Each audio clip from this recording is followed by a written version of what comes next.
लीजिए सुनिए कमलेश्वर की कहानी जॉर्ज पंचम की नाक।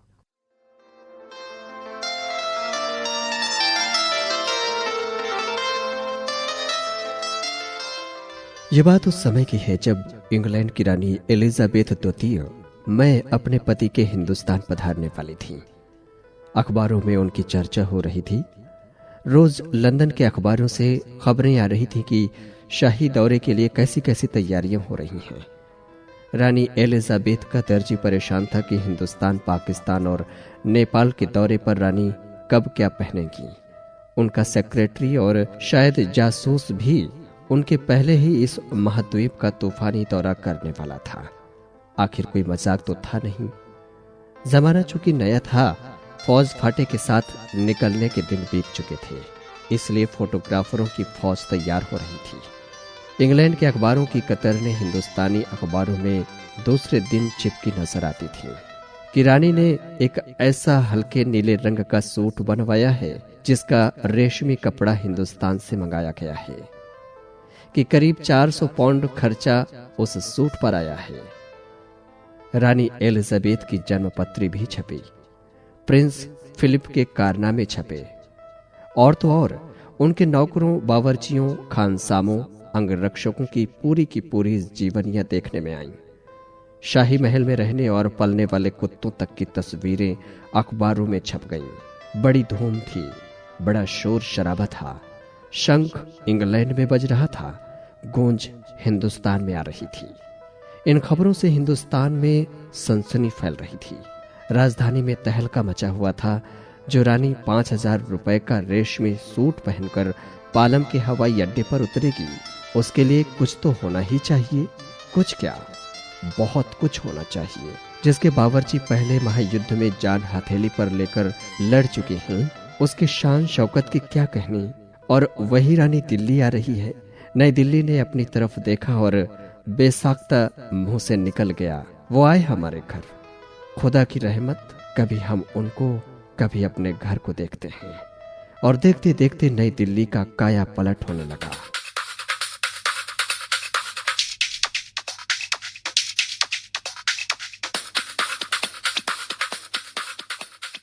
और करिश्मा तो ये था कि किसी ने किसी से नहीं कहा, किसी ने किसी को नहीं देखा, पर सड़कें जवान हो गईं, बुढ़ापे की धूल साफ हो गई, इमारतों की नाज नीनों की तरह श्रृंगार किया।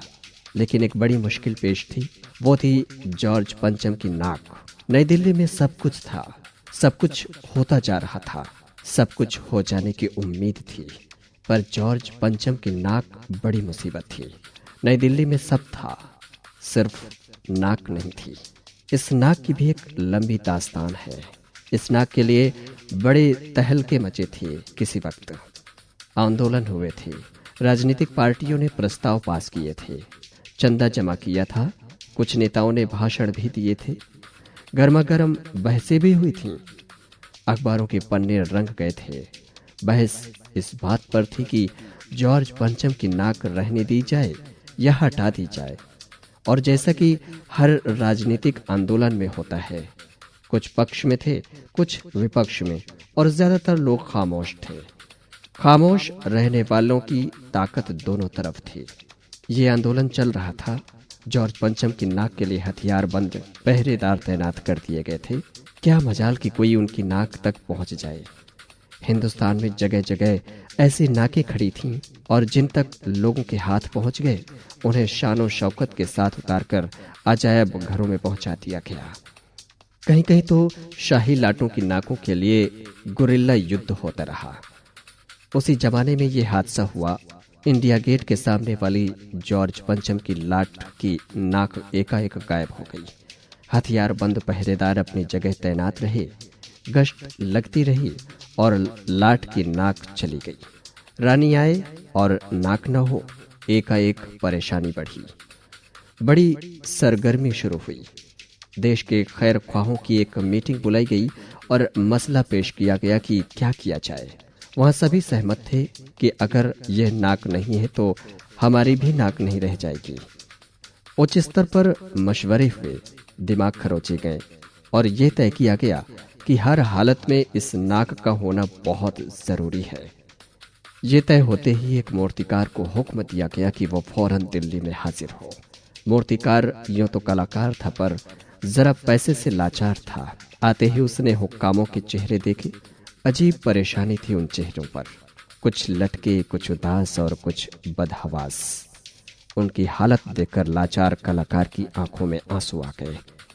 तभी एक आवाज सुनाई दी, मूर्तिकार, जॉर्ज पंचम की नाक लगानी है। मूर्तिकार ने सुना और जवाब दिया, नाक लग जाएगी, पर मुझे ये मालूम होना चाहिए कि यह लाट कब और कहाँ बनी थी। इस लाट के लिए पत्थर कहाँ से लाया गया था। सब हुक्कामों ने एक दूसरे की तरफ ताका। एक की नजर ने दूसरे से कहा कि यह बताने की जिम्मेदारी तुम्हारी है।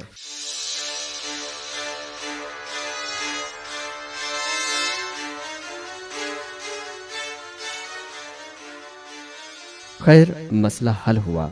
एक क्लर्क को फोन किया गया और इस बात की पूरी छानबीन करने का काम सौंप दिया गया। पुरातत्व विभाग की फाइलों के पेट चीरे गए, पर कुछ भी पता नहीं चला। क्लर्क ने लौटकर कमेटी के सामने कांपते हुए बयान किया, सर, मेरी खता माफ हो, फाइलें सब कुछ हजम कर चुकी हैं। हुक्कामों के चेहरों पर उदासी के बादल छा गए। एक खास कमेटी बनाई गई और उसके जिम्मे यह काम दिया गया कि जैसे भी हो ये काम होना है और इस नाक का दारोमदार आप पर है। आखिर मूर्तिकार को फिर बुलाया गया। उसने मसला हल कर दिया। वो बोला, पत्थर की किस्म का ठीक पता नहीं चला तो परेशान मत होइए। मैं हिंदुस्तान के हर पहाड़ पर जाऊंगा और ऐसा ही पत्थर खोज कर लाऊंगा। कमेटी के सदस्यों की जान में जान आई। सभापति ने चलते चलते गर्व से कहा, ऐसी क्या चीज है जो हिंदुस्तान में मिलती नहीं। हर चीज इस देश के गर्भ में छिपी है। जरूरत खोज करने की है। खोज करने के लिए मेहनत करनी होगी। इस मेहनत का फल हमें मिलेगा। आने वाला जमाना खुशहाल होगा। ये छोटा सा भाषण फौरन अखबारों में छप गया।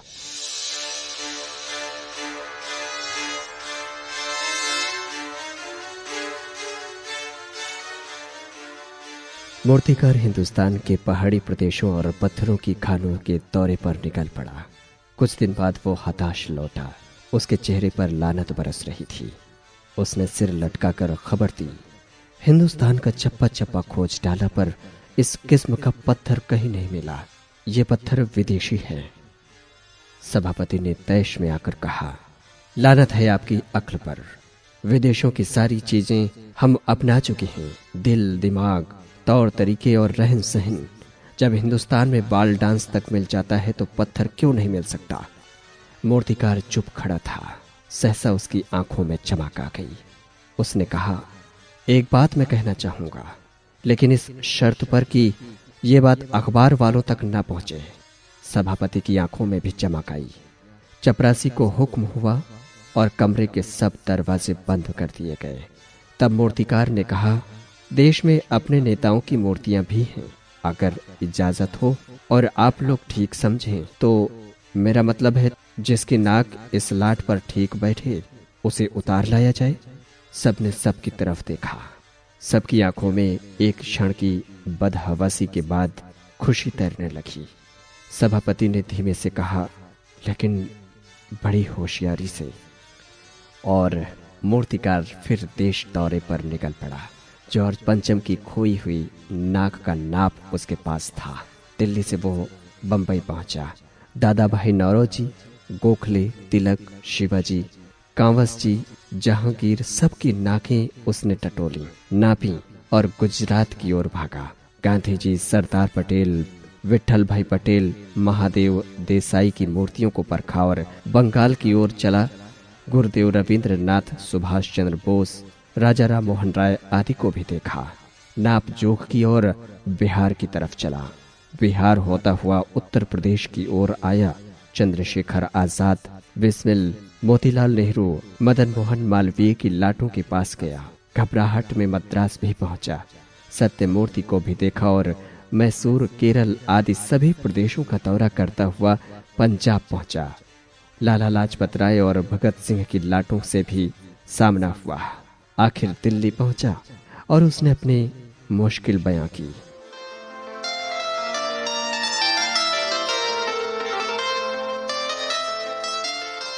पूरे हिंदुस्तान की परिक्रमा कराया, सब मूर्तियां दिखाया, सबकी नाकों का नाप लिया, पर जॉर्ज पंचम के इस नाक से सब बड़ी निकली।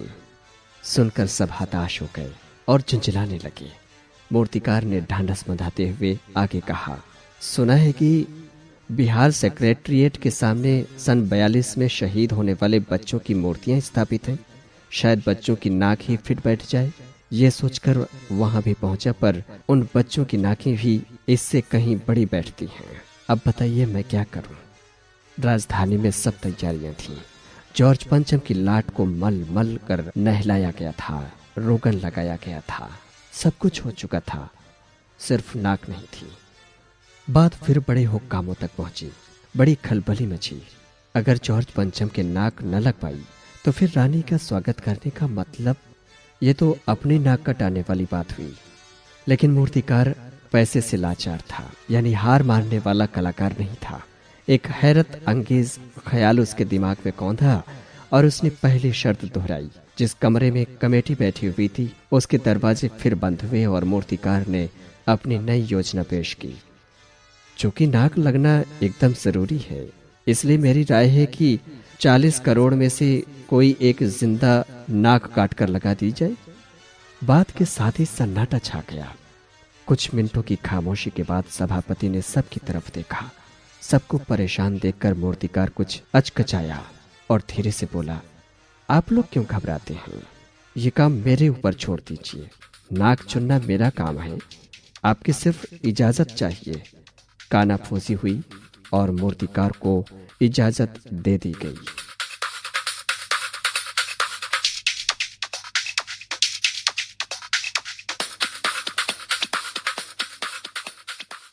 अखबारों में सिर्फ इतना छपा कि नाक का मसला हल हो गया है और राजपथ पर इंडिया गेट के पास वाली जॉर्ज पंचम की लाट के नाक लग रही है। नाक लगने से पहले फिर हथियार बंद पहरेदारों की तैनाती हुई। मूर्ति के आसपास का तालाब सुखाकर साफ किया गया, उसकी रवाब निकाली गई और ताज़ा पानी डाला गया ताकि जो जिंदा नाक लगाई जाने वाली थी वो सूखने न पाए। इस बात की खबर जनता को नहीं थी। ये सब तैयारियां भीतर भीतर चल रही थीं। रानी के आने का दिन नजदीक आता जा रहा था। मूर्तिकार खुद अपने बताए हल से परेशान था। जिंदा नाक लाने के लिए उसने कमेटी वालों से कुछ और मदद मांगी, वो उसे दी गई, लेकिन इस हिदायत के साथ कि एक खास दिन हर हालत में नाक लग जानी चाहिए। और वो दिन आया। जॉर्ज पंचम के नाक लग गई। सब अखबारों ने खबरें छापी कि जॉर्ज पंचम की जिंदा नाक लगाई गई है, यानी ऐसी नाक जो कतई पत्थर की नहीं लगती। लेकिन उस दिन के अखबारों में एक बात गौर करने की थी। उस दिन देश में कहीं भी किसी उद्घाटन की खबर नहीं थी। किसी ने कोई फीता नहीं काटा था, कोई सार्वजनिक सभा नहीं हुई थी, कहीं भी किसी का अभिनंदन नहीं हुआ था, कोई मानपत्र भेंट करने की नौबत नहीं आई थी, किसी हवाई अड्डे या स्टेशन पर स्वागत समारोह नहीं हुआ था, किसी का ताज़ा चित्र नहीं छपा था। सब अखबार खाली थे। पता नहीं ऐसा क्यों हुआ। नाक तो सिर्फ एक चाहिए थी, और वो भी बुध के लिए।